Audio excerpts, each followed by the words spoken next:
What image comes to your mind when you think of an African dictator? You're probably thinking of a military strongman using nationalist rhetoric, decrying imperialism one moment while taking bribes from Western corporations the next. A man who ruthlessly silences critics and treats his political rivals with unspeakable brutality. They are corruption incarnate, putting the most flamboyant of celebrities to shame with their gaudy ostentatiousness.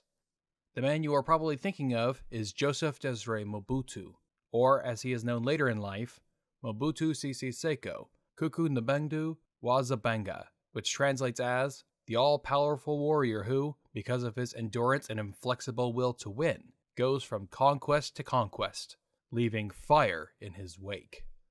Mobutu ruled one of the most resource-rich countries in the world, and through mind-boggling levels of corruption, squandered it, leaving his country to decades of economic backwardness and civil war after his death. This is the continuing story of the post-colonial Congo started in this previous video, but it's also part of Project Dictator, a massive collaboration of history YouTubers all making videos about dictators from all over the world at all different times. You can find the playlist for Project Dictator down in the description below or at the end screen, but for now, let's get on with the show. How much control does Mobutu have over the wealth of Zaire? How much personal control? Cooperation between the United States and Zaire under President Mobutu's leadership stretches back through 20 years and 5 United States administrations. In that time, American leaders have learned to place a particularly high value on President Mobutu's insights and counsel.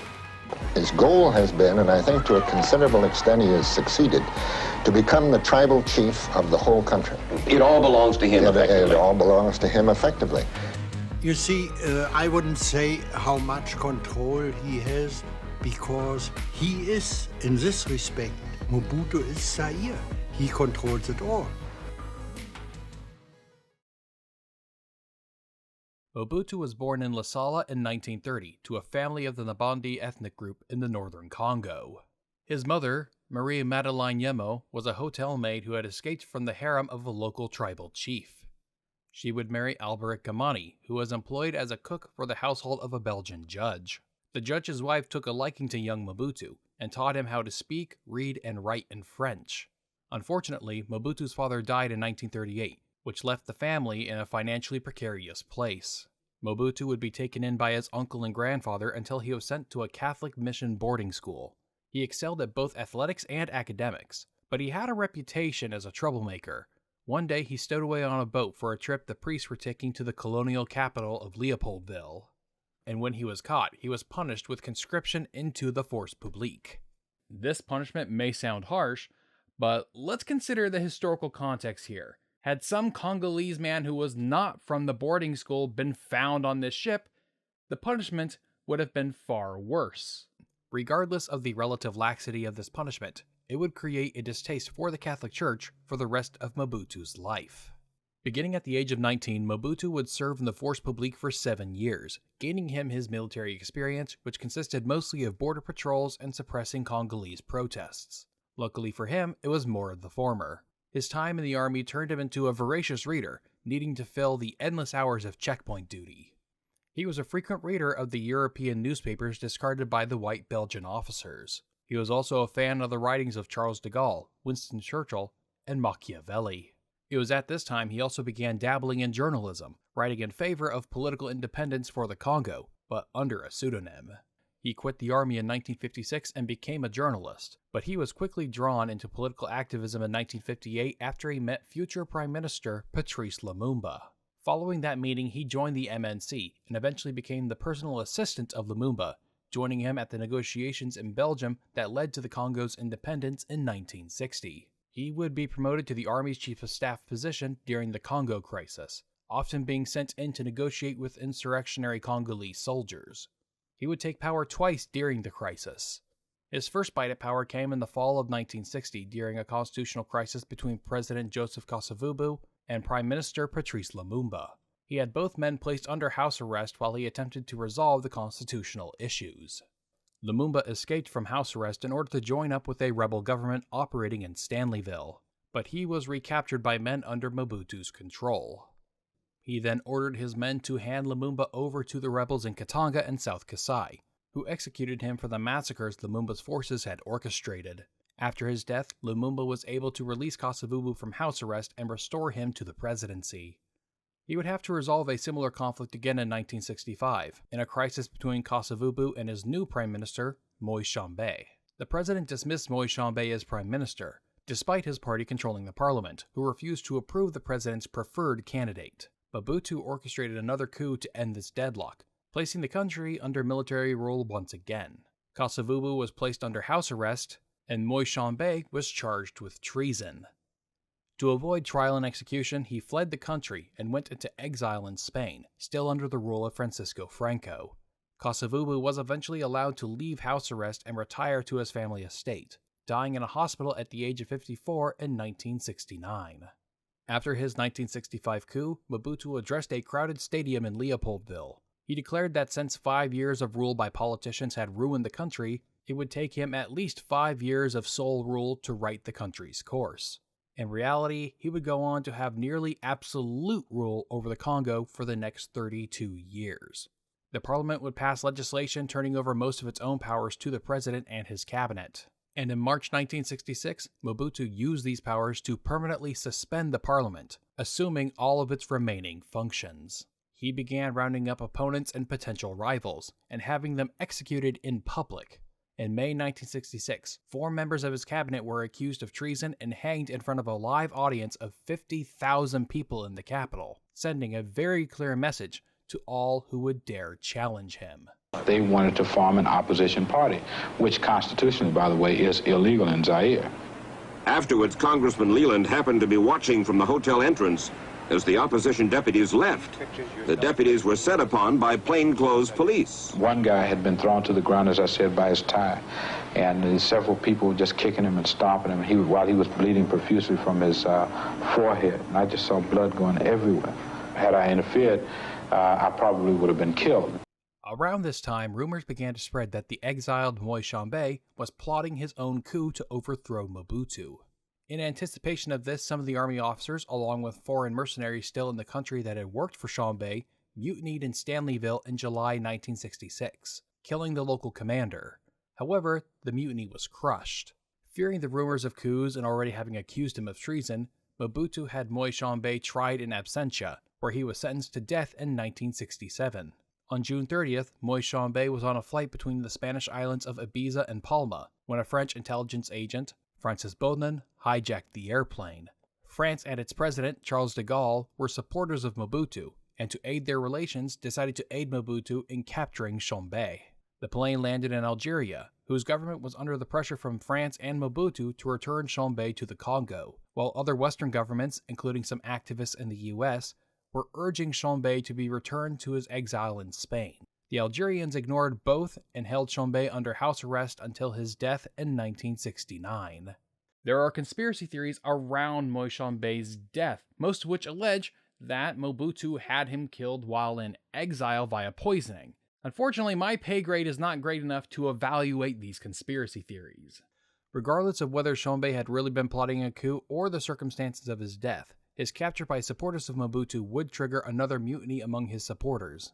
Led by a Belgian settler, Jean Schramm, along with 1,100 other soldiers from Katanga, revolted in Bukavu in the eastern Congo, where they held out against a 32,000-man force in the ANC for 4 months, until November 5th, when Schramm and his remaining fighters escaped across the border into Rwanda, where they surrendered to local authorities.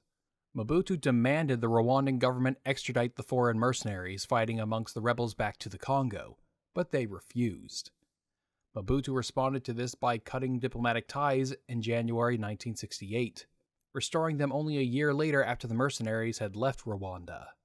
Some of the rebel leaders would escape to Portuguese Angola and place themselves in the service of the Portuguese colonial forces, fighting against the various Angolan independence movements. In 1967, Mobutu founded his own political party, the Popular Movement of the Revolution, and subsequently banned all other political parties. The party's ideology was outlined in the Manifesto of Nassau. It consisted of what the party called authenticity and Mobutuism. The party theorist Kangafu Kutumbagana described authenticity as a metaphysical and abstract concept, not a dogma or a religion, but a manner of action. It leads away from borrowed ideas and aspirations towards an increased consciousness of indigenous cultural values. Mobutism was defined as a Congolese nationalism which rejected tribalism and regionalism. It also advocated an abstract concept of revolution. Authenticity was a program for eliminating the remnants of colonial culture and economic influence. The former of these positions resulted in a wave of name changes across the country, replacing the colonial-era names with ones that sounded more African, such as the capital of Leopoldville, named for King Leopold II, being renamed Kinshasa, and more prominently, the name of the country itself. This would be the second name change the country went through since gaining independence. When it declared independence in 1960, it did so as the Republic of the Congo. But during the course of the Congo crisis, a neighboring French colony also declared independence as the Republic of the Congo. In 1965, the new constitution renamed the country the Democratic Republic of the Congo. But in 1971, Mobutu renamed the country again, calling it Zaire. The purpose of this was to make the country look, feel, and sound more authentically African. But the funny thing is that the name Zaire is just as much of a colonial relic as the name Congo. The name Congo came from a Belgian mispronunciation of the name Kikongo, while the name Zaire came from a Portuguese mispronunciation of the word Nazadi. Mobutu's regime would also ban Congolese from having European names. This came around the time he changed his name from Joseph Desiré Mobutu to Sisi Seko. My name is Lefoli Mungulasu. I used to be called Emmanuel, but in order to be more authentically Africans, we changed our names here in Zaire. Catholic priests were threatened with imprisonment if they baptized any Congolese person with a European name. This was seen by the Catholic Church as an attack on Christianity, since most of these European names were derived from Christian saints. These policies are similar to cultural programs of the Black Power movement in the US, which encouraged African Americans to abandon their white names and adopt ones that were more authentically African. And similar to Mobutu's decision to rename his country Zaire, most names picked by members of the movement had little to no connection to authentic African names, and in some cases were built on Western stereotypes of African names. The authenticity campaign didn't end at nomenclature. It continued into fashion. After a trip to China, Mobutu had Western forms of dress banned and replaced them with Mao-style tunics with African-inspired patterns. This is when Mobutu stopped wearing his military uniform and began wearing what we now associate with an eccentric African dictator. And it involved a lot of leopard print. Mobutu didn't just target cultural change, but economic change as well. The MPR's economic position, as self-described, was the repudiation of both capitalism and communism. A common slogan at the time was neither left nor right, and later they expanded it to neither left nor right nor even center. They seem to be dabbling in third-way political language, which historically originated as a description for fascism, but most people using these types of descriptions are unaware of the historical connotations. Regardless of whether or not they were aware, they would end up having a very similar economic policy to those of fascist states. But do you want to know what has nothing in common with a fascist state? The Casual Historian Patreon boom segue!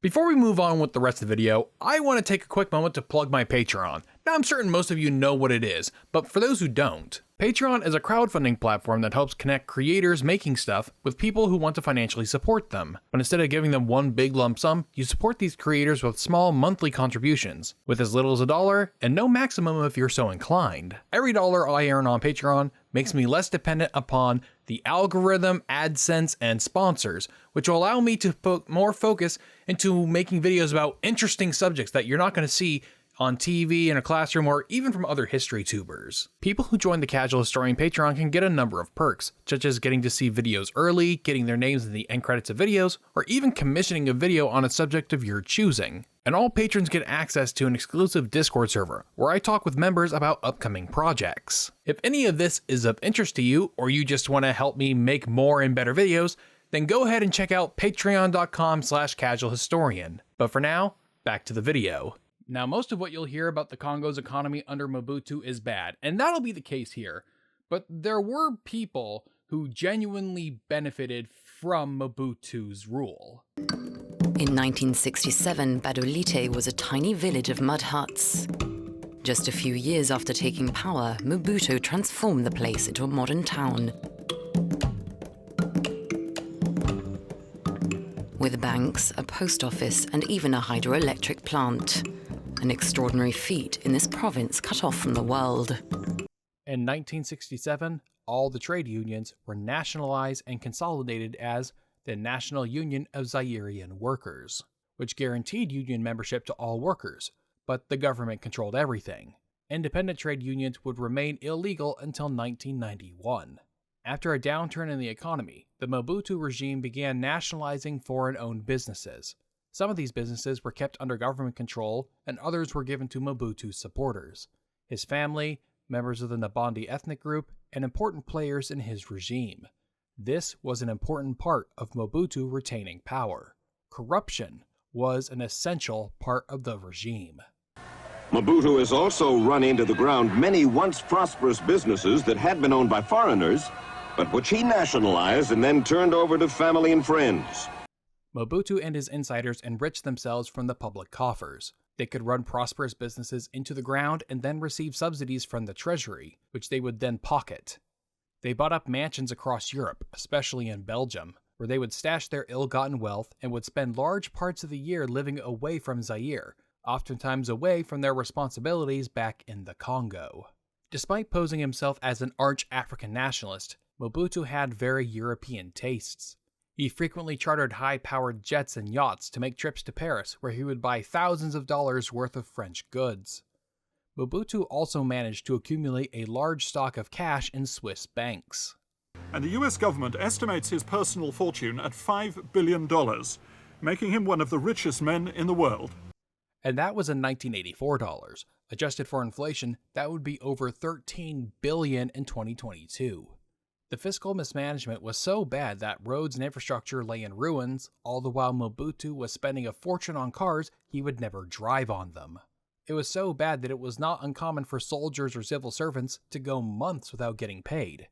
A joke in Mobutu Zaire was, the civil servants pretend to work, while the state pretended to pay them. Bad fiscal policy was exacerbated by bad monetary policy, which caused rapid inflation, which encouraged even more corruption than there already was. The staff steal things, either for their own use or to resell elsewhere, and after a few months there's nothing left. These policies ended up driving away foreign investors, which made the regime more dependent on foreign aid money from the US, Europe, and the IMF, who were frequently angry at the regime for its human rights abuses. Mobutu did what he could to silence the critics of his regime. He made numerous threats to cut off diplomatic relations with Belgium when its government refused to censor anti-Mobutu publications. He also tried to keep foreign journalists from entering the country and uncovering his corruption and failures. A Secret Service officer told us that it is forbidden to take pictures in the slum known as La Cité, forbidden to film the AIDS crisis now taking root there. We were ordered to leave and put on a plane for Geneva. Everything that is said, that is written in the press, is done to destabilize us, to run us down. Mobutu Zaire had a complicated relationship with the capitalist and communist worlds. Due to the Soviet Union's involvement in the Congo crisis, supporting the Lumumbas and the Simbas, Mobutu had a fervent distrust for the Soviet Union. Moscow would be the only foreign capital he didn't visit during his 30-year tenure. He initially had cold relations with Mao in China in the late 1960s for the same reason.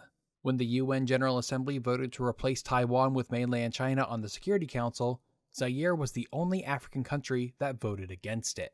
His relation with China began to change because China's relationship with the Soviets changed, in part thanks to the efforts of US President Richard Nixon.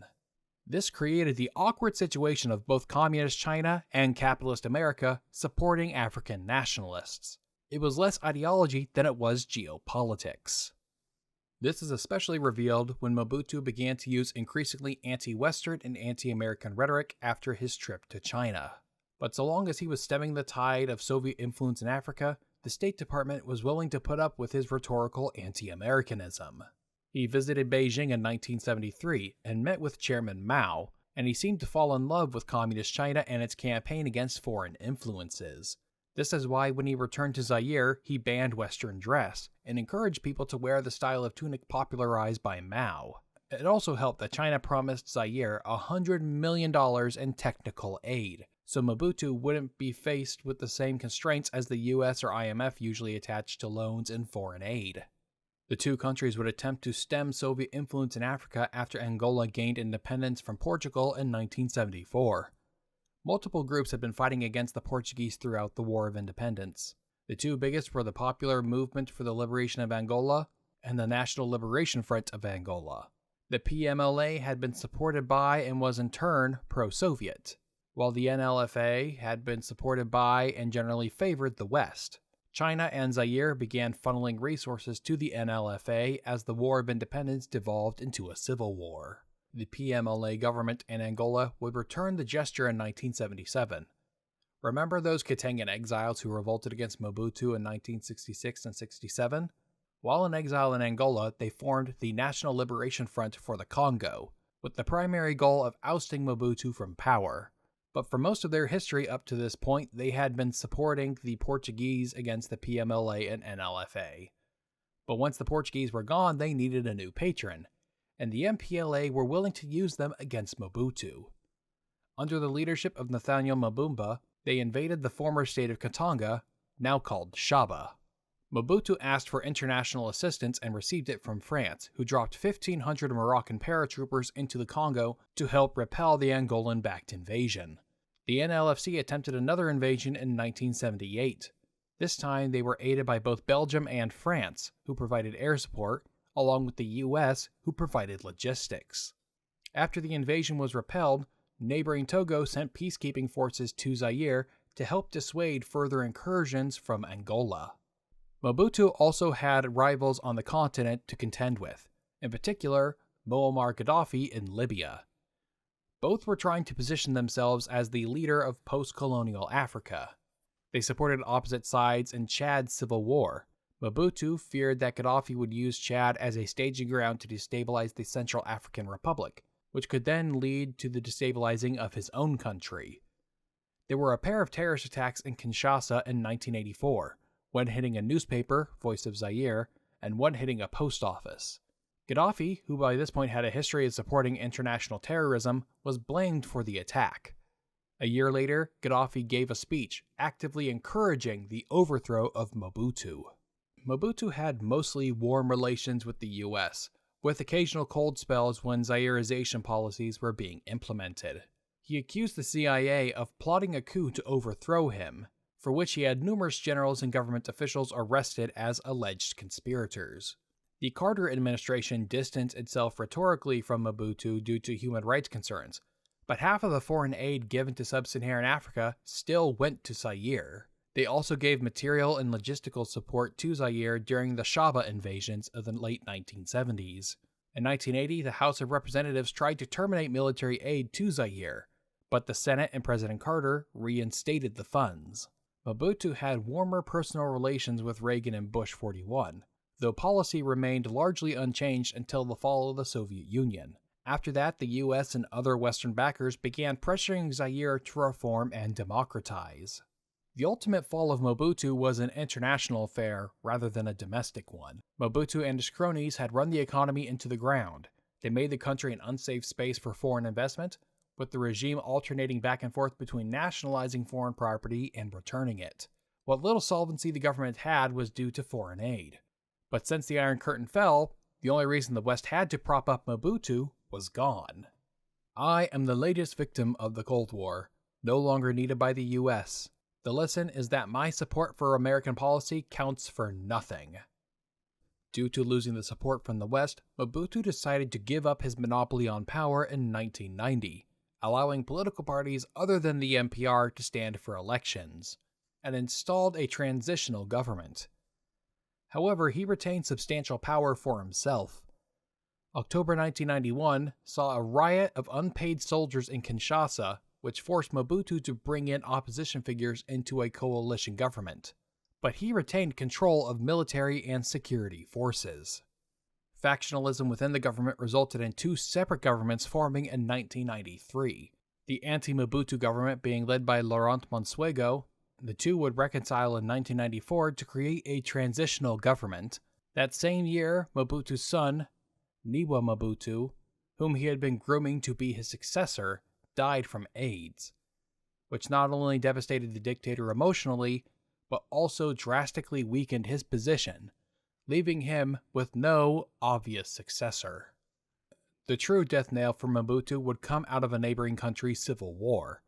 Mobutu had had strong ties with Rwanda's president, Juvenal Habyarimana, who came to power in 1973. He supported his regime in its civil war with the Rwandan Patriotic Front. This civil war fell along ethnic lines, with Hutus supporting Habyarimana and the Tutsi siding with the RPF. Civil war and genocide in Rwanda resulted in a Tutsi victory, which motivated hundreds of thousands of Hutu refugees to flee across the border into Zaire. Mobutu allowed them to set up military bases in eastern Zaire, from which they would launch attacks into Rwanda, as well as allowing them to attack Tutsis within Zaire. The Rwandan government began arming Tutsi rebels in Zaire. This conflict would begin to destabilize the continent as a whole. Mobutu's government ordered Tutsis to leave Zaire on penalty of death.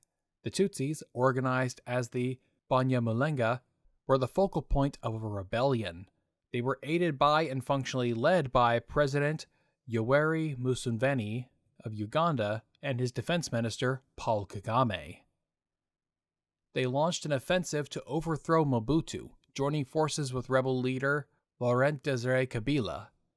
Burundi and Angola also supported the growing rebellion, which would grow into the First Congo War. Mobutu was in Switzerland at the time for cancer treatment, and thus couldn't coordinate resistance. The only thing holding the rebels back was the grossly neglected infrastructure. After peace talks failed in May 1997, Mobutu fled into exile in Togo, while Kabila took the capital and proclaimed victory. On May 23rd, the country's name was changed back to the Democratic Republic of the Congo. Mobutu would be kicked out of the Congo by President Ayademe, after which he fled to Morocco, where he spent his remaining months until his death on September 7th, 1997. He was buried in Rabat. In December 2007, the National Assembly of the DRC recommended his remains be returned to the DRC, but this has not yet taken place. I want to give a quick thank you to my patrons over at patreon.com/casualhistorian. Their support allows me to spend more time focused making videos and on subjects that you aren't going to see so often, rather than chasing the algorithm. So if you're interested in becoming a patron and helping support me make more videos, then go to patreon.com/casualhistorian to learn more. And also a big thank you to all of the other creators who have participated in Project Dictator. You can find that playlist down in the description or right here on the end screen. Thanks for watching, and I will see you next time.